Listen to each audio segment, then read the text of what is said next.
Hello everyone and welcome back to the only series out there that combines the lore of Magic the Gathering with the physical cards you can win. I'm Simon and this is Friday Night Lore.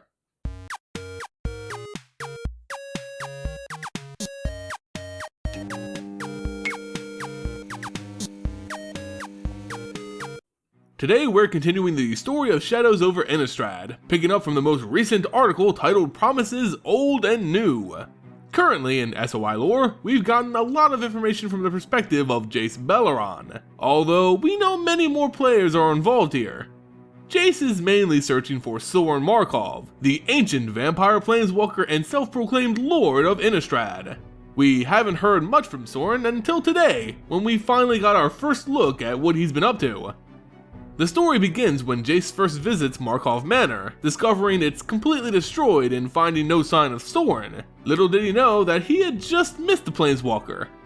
Jace wasn't far off when he suggested that someone could be challenging Sorin, not realizing that this attack was in fact a declaration in stone. Sorin's past had come back to haunt him, and now he seeks allies to face his world threat. Although he's shunned by his kind, they're his most likely allies on Innistrad. He travels to the prominent estate of the powerful Olivia Voldaren, another ancient planeswalker and progenitor of her own bloodline. As he enters the Great Hall, he's greeted by hundreds of staring eyes hiding behind porcelain masks. It had been one of Olivia's glorious parties for which she's so famous. With Sorin's intrusion, the party had stopped dead in its tracks. Whispers arose from the spectators. Sorin Markov hasn't made an appearance in years, ever since his betrayal. How dare he bring himself here, now? The question stirred the crowd until a voice boomed over the gossip. Olivia lifted herself into the air and presented herself to the Lord of Innistrad. The two old and powerful vampires exchanged sharp pleasantries, a courtesy that only lasted so long. Sorin had come here to talk, not practice false understandings. Olivia agreed. She didn't want Sorin in her estate. The scion of Edgar Markov was not welcomed. She ordered her bloodline to see him out. From the partygoers, a number of vampires obeyed their queen's order without hesitation. The time for pleasantries had ended, and Sorin had enough of Olivia's smugness. As her followers rushed towards him, blades drawn, Sorin took his own sword and cut down 5 of his escorts in a flurry of strikes. The crowd was silent, and still one obedient warrior stood. With Olivia and the rest of the court watching, Sorin showed an example of his power. Clenching his fist, the opposing vampire charged, but was immediately obliterated, his body dissolving into bands of shadow. With everyone's attention rightfully drawn, Sorin declares that he needs Olivia's help. Although she wasn't happy about his intrusion, Sorin's power demanded respect, and she got a little satisfaction out of him needing her help. Olivia would entertain his request. They traveled through her estate into a dining hall. With a short order, it was cleared of partygoers and the two began to seriously talk without the facade of royalty. Olivia opens with the obvious question: why turn up here and beg on her doorstep? Surely it would have been less embarrassing to go to his own bloodline for help. Sure, they hate him for his betrayal like all vampires do, but they were more likely to honor his connection to their progenitor, Edgar.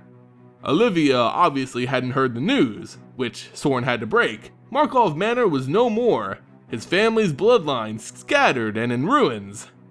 Olivia couldn't hide her laughter, not that his family or home was destroyed, but that it was likely his own creation that did it. Avacyn, an angel of Sorin's own making, the symbol of his greatest betrayal. She had gone mad as of late, attacking vampire estates and castles with added fervor. The Falkenrath family and their castle had already fallen to the angels. Now it appears Markov Manor has as well. Sorin rose in apparent anger, but forgave her insolence. He told her plain and clear, Markov Manor didn't fall in the same way Falkenrath Castle had. This came from a source that threatened the entire plane of Innistrad, not just a rogue angel. With that, Sorin's mind is brought back to the earlier days of his creation, his protector, Avacyn. Using great effort, Sorin crafted this being from his own essence, a permanent white figure in the shadow of his existence. Avacyn and the Hellvault, his creations. The amount of energy required to make these perfect things really taxed Sorin. He was barely able to stand afterwards, and his strength would take some time to return. But something hit his awareness, the signal that an outsider had arrived on his world, the heralding of a planeswalker. He vanished in smoke and appeared near the site of the intruder's arrival. From his vantage point, he can only make out the silhouette of the Hell Vault, his own creation made from the silver of the plane's moon. A very, very taxing feat. Behind the Hell Vault stood the intruder, a pale figure dressed in simple clothing. He recognized her immediately. It was Nahiri, the Lithomancer. She was the core from Zendikar that Sorin had allied himself with years ago. After their task of entrapping the Eldrazi was complete, he had figured to never see her again. Yet, here she was. Regardless, he felt safe enough to show himself.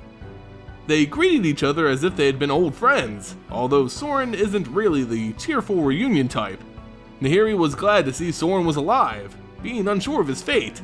Sorin asked why she expected him to be dead. She replied that she activated the signal for the 3 original jailers of the Eldrazi to again meet on Zendikar. They had broken free of their bonds. Her, Ugin, and Sorin had made a pact. They would all return should the prison fail. Well, it did, and neither Sorin or Ugin came to Nahiri's aid, leaving the core to repair the prison on her own. Sorin was taken aback by this. He didn't receive any distress signal, and still he wondered where Ugin was during all this. Nahiri pressed even further. Why didn't you show up, Sorin? How could the signal not reach you? He explained that due to his own protective measures to ensure Innistrad's safety, it's possible that the signal was broken. This wasn't a satisfactory answer. How could Sorin implement these protections if it even meant for a second that it could interrupt the signals? The ancient planeswalker dismissed the young one's concern, referring to the relatively younger Nahiri. She had done a good job in retaining the jail of the Eldrazi. There was no need to press the matter. To Nahiri, however, Sorin had abandoned her and her world, the world she had put on the line to save the multiverse. How could her former mentor be so cold? Sorin grew tired of the young one's presumptions, claiming she didn't own his actions and that he owed her nothing. He was the one who took her in when her spark first ignited. If it wasn't for him, she wouldn't be as powerful as she was today. If she had a problem, go argue with Ugin about it. He had no patience for it. The earth around him began to rumble, and power coursed through Nahiri's veins. She commanded the stone as if it were a part of her own body. Sorin had to stabilize himself on the Hell Vault in order to keep himself from falling. He was still weak from its construction. Nahiri wasn't going anywhere. As the memory fades, we again find Sorin continuing his conversation with Olivia. Sorin asks if she knows why he created Avacyn in the first place. He created her to be this world's protector. Olivia mocked this idea. To think he soiled his grandfather's name, betrayed his entire race, to play hero? How absurd. Sorin explained that their longevity is often paired with short-sightedness, that there are those who pose greater threats to Innistrad than just their overzealous grazing of humans, complete and utter planar threats. Now, one of those people has come, and she threatens the entire world. Sorin's mind again succumbs to memories far past. Nahiri had risen into the air on a stone pillar, forcing large boulders to fly all around her. With a single thought, they would serve as projectiles aimed right at Sorin. This was bad. Had he not used so much energy to create Avacyn in the Hell Vault, he could easily put this young planeswalker in her place. But the reality was, he was in a heavily weakened state. Sorin spat. Then he felt it. His eyes tracked past Nahiri to a point of light in the distance, a spear breaking through the darkness. It was Avacyn, his Avacyn, coming to protect Innistrad from a planar threat, just as he had made her to do. Nahiri didn't even notice until the angel tackled into her with enough force to send both of them to the ground.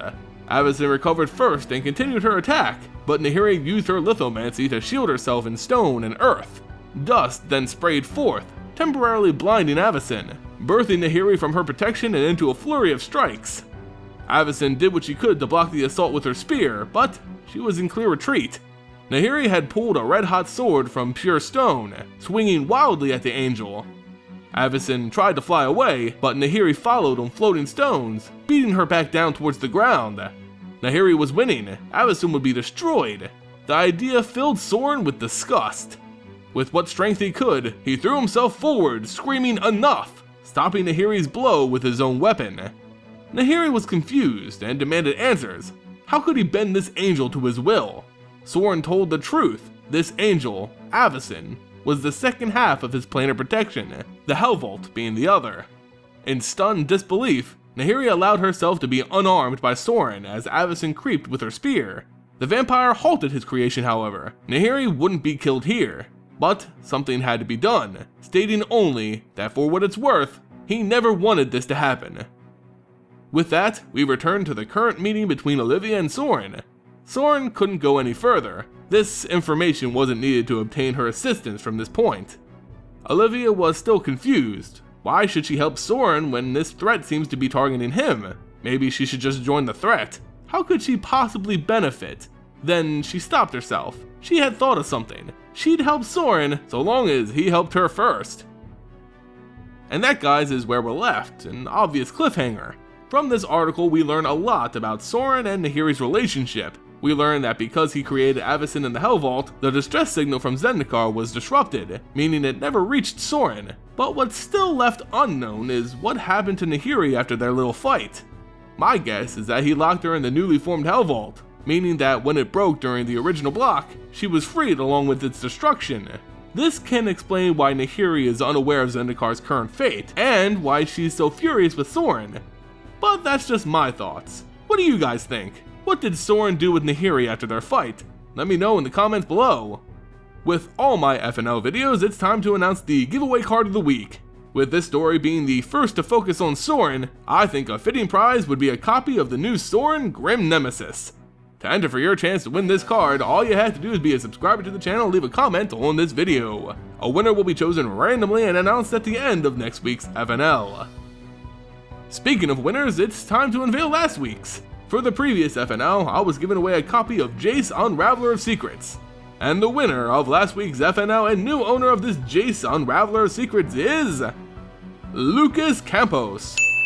Congratulations! Just send me an email on the back end of my channel or message me on Twitter to claim your prize. It's still getting kinda difficult to reach the winners of these cards, so if you could, go ahead and follow me on Twitter. Using Twitter can make contacting me a little easier. It just helps me out a lot. Anyway guys, that's gonna do it for this week's FNL. If you enjoyed the video, consider giving it a like and subbing to the channel. It goes a long way in supporting future content. You can also support this channel by becoming a patron on Patreon. Not only do you support my videos, but you also get entered into monthly giveaways for cards, fat packs, and even booster boxes. Check out my page linked in the description below. Remember, FNL and all my giveaways are brought to you directly by my sponsors over at abugames.com. abugames.com is an online source for all things FNL. They're amazing and I highly recommend them. In any case, thank you all so much for watching and I'll see you next time.